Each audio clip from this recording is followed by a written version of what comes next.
Hybrid na scooter nilabas na nga sa Pilipinas. Ito na nga ba ang itatapat sa Honda PCX 160? Naka-TFT display at pwede kang manood dito habang ikaw ay naipit sa sobrang traffic. Naka-dual channel ABS, may traction control system pa at ang fuel economy ay 45 km per liters kaya sobrang tipid sa gasolina. Ito na nga ba ang the game changer pagdating sa 160cc category? Kamusta mga true friend? Motocam nga pala at nandito nga tayo kasama natin ang QJ Motor Fortress 160. Kasi bali-balita ako, ito raw ang pantapat nila sa Honda PCX 160. So paano ko nasabi yon? Kasi nga yung kanyang handlebar ay halos parehas. So ngayon alamin pa natin kung paano nga ba nito mabibit ang mga 160cc na scooter dito sa Pilipinas. Ayan, makikita natin dito na siya ay naka-projector na. Ayan o, 1, 2, 3, 4. So apat na projector tapos may parang LED pa dito sa may baba. And then sa may kanyang signal light, ayan, naka-LED na rin. So ganyan nga itsura ng kanyang headlight. Ito makikita natin na medyo malaki. Then may logo siya rito na QJ Motor. Ayan, papansin natin dito guys, may naka-ready siya na butas, no? Siguro pwedeng lagyan to ng mga dashcam katulad nga nung Jabber Snowden. Ayan, naka-ready na. So hindi nabubutasan. Ito yung side na to, makikita natin dito na maganda rin yung pagkakabuild sa kanya. Ang linis. And then yung logo ng QJ Motor. Ayan, nasa side, oh. So halos kamukha talaga niya yung PCX 160 mula sa taillight, pababa, and then sa kanyang mukha, eh okay din. Mukha siyang premium na scooter. No, LED na rin yung kanyang ilaw. Ayan. And then meron siya ritong reflectorized. Tapos may ilaw din siya sa may ilalim para naman sa ating plaka. So sa left side naman, ito naman ang tsura niya. Ayan, ang ganda ng pagka-emblem nyo. Fortress 160. Aluminum. For safety naman, ito ay meron ding side stand kill switch. May nakalagay dito na hybrid. So hybrid na pala tong scooter na to. So ito nga yung kanyang panggilid, yan QJ Motor. I think etong part na to dito binubuksan para makuha natin yung spark plug kasi usually sa PCX ganun eh. And then yung tapakan naman niya rito, yan rubber siya. So ang napansin ko lang dito guys, etong sa side na to, itong part na to, medyo bitin no, parang lalagpas dito yung sapatos natin. So, and then tumatama nga dito yung sapatos natin. So, pwedeng magasgasan tong area na to. Ito yung tsura ng kanyang tambucho. Ayan, medyo malaki din siya. Tapos may cover siya rito. So, dalawang kulay. Ayan, plastic. And then, ito, plastic din. And then, yung pinakatambucho natin. So, dito nalalagay yung ating langis. Meron din siyang tapalodo rito. May cover doon para hindi basta-basta maputikan yung ating makina. Ito naman yung shock niya sa likod. Ayan. So, dual shock siya. Ang sukat pala ng gulong nito is sa 130/70/13 sa may likuran.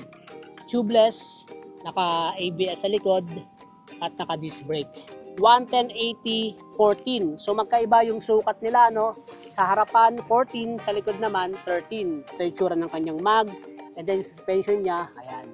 Meron din siya ritong reflectorized. Caliper, QJ Motor, naka-dual piston, naka-disc brake at naka-ABS. At balita ko nga ito sa motorsiklo na to ay meron na siyang TCS or yung traction control system. ABS na, dual disc brake, at the same time meron pang traction control system. Pa dito na FI at meron siyang idling stop system.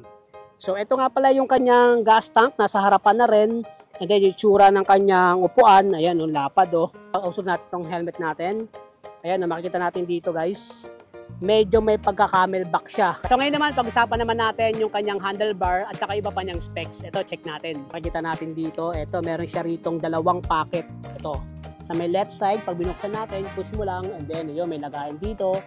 And then, meron din siya rito sa loob na USB port at saka Type-C port. Ayan, para sa mga naka-iPhone, no? And then, pwede mo nang i-lock. Ayan, pupush mo lang to. Yun. And then, may lagayan pa tayo dun, no? Ano, medyo malalim din, kasya ang cellphone natin dyan. Technician naman natin, ganito ang itsura niya. Ayan, may nakalagay na lock, push, open, tapos seat and fuel. So, check natin yung kanyang fuel. Ayan, open and then fuel. Yun. So, ganito pala itsura nyo. Tapos, ikot natin to. Ayan. At may tali na rin pala siya, no? Kaya pag binitawan natin, ayun, no? Ganyan lang siya. Wala siya lalagyan pero may tali, di ba? At least hindi mo na siya maiiwan. Tapos lock mo lang ulit. And then close. Yan. And then babak. Yung sa bandang left side, makikita natin dito, meron siya ritong passing light. Ayan. Tapos meron siya ritong select button na enter, select. high beam, low beam, left and right signal, busina. At napansin ko pala sa kanyang brake, ito yung brake lever niya, meron siyang ina-adjust dito. So adjustable pala siya. Yung safety naman ng brake natin, ito meron siyang lock dito. Ayan, so i-hold mo to, tapos push mo siya pa ganon, maglalak na siya. And then pag re-release mo, hold mo lang ulit, and then boom. Okay na, di ba? Sa right side naman makikita natin dito yung kanyang idling stop system, may hazard, and then may start button tayo dito. Naked handlebar, parang pares nga siya sa PCX 160. So yun lang napansin ko sa kanya. Medyo malaki din siya, tapos plastic yung likod. Ayan, ganyan yung itsura. Ito pala guys yung kanyang pinaka-remote, no? Ganito yung itsura nyo. Ayan, so meron siyang 3 button dito. Pipindot pala to, tapos pinupush siya pataas. Ayun, no? May isa pang susi. So baba muna natin. So meron siyang other key. So ito pala, kaya pala meron siyang button dito. So bubuksan mo lang yan, and then sususi mo doon sa may ilalim para mabuksan mo tong iyong upuan. So para mabuksan mo yung upuan, meron pa tayong another key. So dito lang siya nakalagay, di ba? Meron siyang answer back key. So case to case, ako niyan, nasa parking kayo, pare-pares kayo ng motor. Ayan, pinutin mo lang to, iilaw na siya. Bubuksan mo yung upuan, click mo lang to. Yun, narinig nyo yan guys. So pwede na siyang buksan. Yun, no? Ayan, nakalock siya dito. And then yan, pinutin mo lang to. Click, umilaw, tumunog, push hanggang dito, and then sa open. Tatapat mo sa open para magka-access ka sa seat at saka sa fuel. So kapag sinagad mo rito, bumukas na yung panel natin. Sagad natin, push, then boom. Ito na yung pinaka-panel natin, no? QJ Motor. Yun. So nakita nyo guys, yung ating display talaga namang napakaganda. Napaka-informative at saka TFT display na siya, no? So kaya pala siya mayroong button dito na enter saka select. So connected siya rito. So check muna natin yung kanyang panel. So meron siyang degree Celsius, may volt ng battery, may orasan. Sa kabilang side, ito meron siyang nakalagay na yung F front 32 PSI. So nasusukat na rin pala niya yung hangin ng gulong natin sa harapan. Ganun din sa may right side, yung hangin naman ng gulong natin sa likod.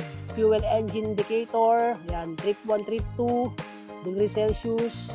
So yun, tapos speedometer niya, and then yung tachometer. So very informative.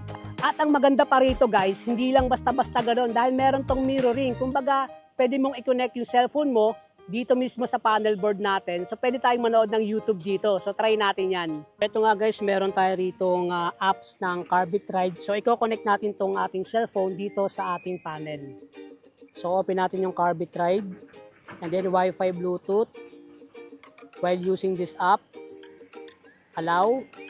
Naghanap siya ng i-scan natin. Hold lang natin to, enter.